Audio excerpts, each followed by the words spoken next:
Kapulisan sa Dakbayan sa Talisay may pahimangno sa pagkatap sa mga fake nga kwarta ilabi na sa nagsingabot nga piniliay.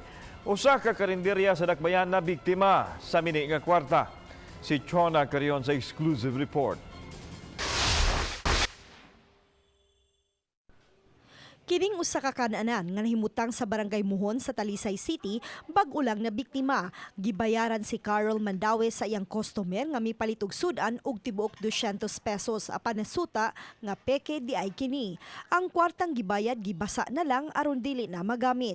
Gisuwayan pa gyud sila og bayad og laing fake money sa makaduhang higayon ug maayo na lang gani kay nabantayan maong misibat ra usab dayon ang lalaki. Naatol mga to nga busy ba, busy kaayo mi nya pag kuan ako pagdawat na kuan na ako natanaw nya nasukli sa uban nya giulian na mi nga ri. Wala ma'am. Wala nya pag utro na sad nabantayan na nako. Ang Talisay City Police mipahimangno sa publiko sa posibleng pagkatap sa mga fake bills ilabi na ning nagsingabot nga piniliay. Wa usab gisalikway sa kapulisan nga gamiton kini sa eleksyon maong kinahanglan nga magmatngon sa kanunay aron dili mabiktima. Mainang pingon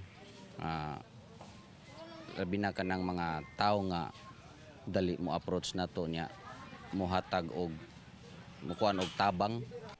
Uban ni Marlon Melgaso, Chona Carion, Balitang Bisdak.